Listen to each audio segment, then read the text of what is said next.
some time. Tom, I know this a disappointment coming off of the other night, the loss for you guys, the draw Mm-hmm. for us at home. Both teams, I guess, licking their wounds a little bit. And I know for you, for your side, the disappointment at home, losing to Chicago, some players, some coaches, some controversy. Probably all in all, not a good night on Wednesday.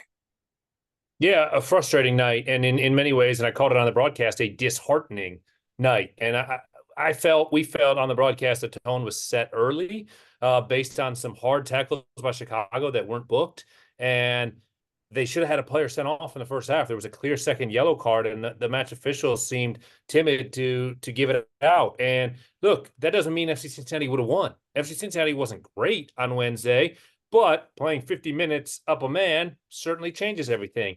And I think that the concern as the match grew was for some of the safety of the FC Cincinnati players who were being fouled, and maybe the Fire players weren't being booked. Pat Noonan had received a yellow card earlier in the game. Then he received a second yellow card just into stoppage time. So Pat sent off for the first time in his career.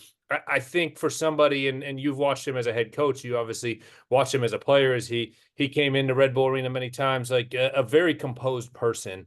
And I think the fact that he got sent off shows how frustrated he was in that moment on Wednesday night. So look, second year in a row in a regular season that FC Cincinnati will play at Red Bull Arena, and Pat won't be on the touchline. Last year, very different circumstances as he was attending his father's funeral, but he has a very experienced, very talented staff, and someone in Dom Kinnear who has loads of experience in this league to step in. But you're right, with this Leagues Cup break ahead, I think both these teams very much anxious for a result, for points, and further establish their positioning in the Eastern Conference because they're both in great spots right now.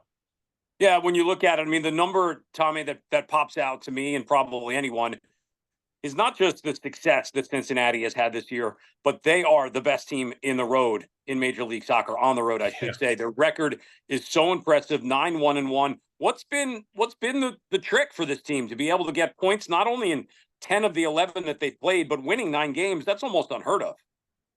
Yeah, man, it's almost a flip of last year, right? This team was unbeatable at home and doing enough for more than enough on the road, and that's how you win a supportership, right? I think that's the formula for Major League Soccer. If you could be great at home and take care of enough, get enough results on the road, you're going to be in a position to win your conference or win a supportership.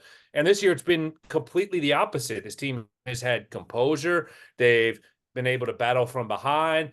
They've been able to find all these results on the road and be so good on the road, and now they're doing enough at home, and 6 wins at home is anything to be upset about, but now it's 5 losses at home, and it feels so disheartening almost, or disappointing that the results haven't been there. But I give credit to the staff, to the way they prepare this team, to the way that they have them ready every match on the road to be able to do that across the board everywhere they've been in the league. And if you do that down the home stretch, look, the home results are going to come. But if you can continue to play this way on the road and continue to get 3 points on the road, then that sure seems like a great formula to win another supporter shield.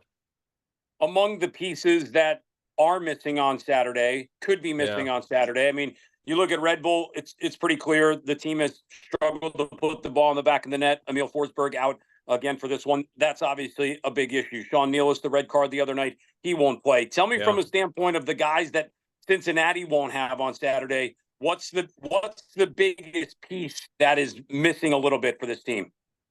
Yeah, I think that's the back line, right? And the injuries coupled with the Miles Robinson injury, or Miles Robinson being called to the national team, I should say.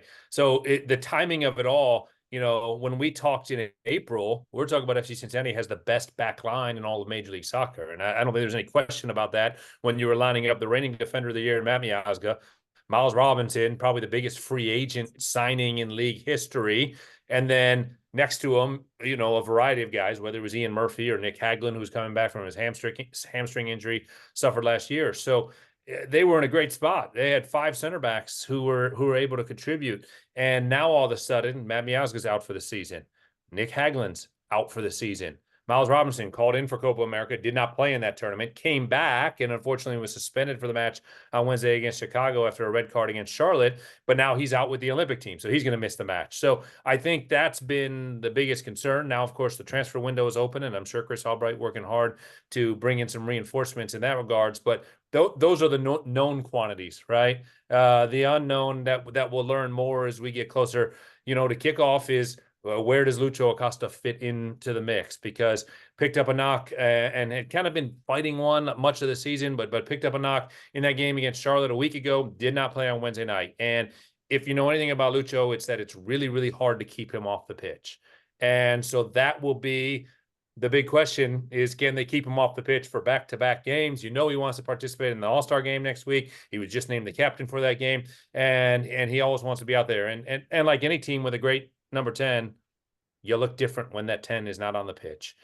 We saw that on Wednesday night, and we've seen what he's been doing this year in putting together another MVP caliber season and trying to be the first ever in league history to go back-to-back with those honors. So, look, they just like Red Bull's third match in 8 days, and we'll see how coaches rotate when the lineup cards come out and what exactly it looks like. But both these teams, like I said at the top of the interview, really, really salivating, trying to get a result and get that boost before taking the break for Leagues Cup. Tommy, last one to wrap it up, and that would be, despite Cincinnati's, I'll say, struggles at home in compared to years past, what's been the talk maybe about this game in particular, with Red Bull having picked up a win earlier this season at TQL? Yeah, I mean, look, you called it a rivalry. It's a rivalry. Like, if anybody tells you it's not, they haven't really been paying attention. And you and I, we've been friends now for what, 7 years. Let's go all the way back to that Open Cup game when FC Cincinnati was still in the USL. So it starts there, and it's built, and I thought it would build. And I told people that when FC Cincinnati landed in Major League Soccer, that this was going to be a rivalry with New York. And the first couple of years when FC Cincinnati wasn't as good, okay, that's fine. But now all of a sudden, back-to-back years, FC Cincinnati have eliminated Red Bulls from the playoffs. And some heated battles and a classic penalty kick shootout at Red Bull Arena. And then you're right. The last 2 times Red Bulls have come to Cincinnati in the regular season, they've won those games. So, Frankie Amaya's departure obviously takes a little wrinkle out of it, but I still think this is very much a rivalry and something, besides Columbus will always be the game that FC Cincinnati fans have to win, right? In their minds, that's the game that has to be a win. But besides that game, I think there's a lot of people who rate this game as the next biggest rivalry for the Orange and Blue. Tommy, I love you. You got to stop talking about the playoffs. You bring me down so much when you bring up Cincinnati knocking out. I mean, if I got to talk about the regular season, I got to talk about the playoffs too. So, what's fair is fair. Appreciate your time, buddy. As always, look forward to catching up with you and seeing you tomorrow at the stadium. Perfect. Can't wait, brother.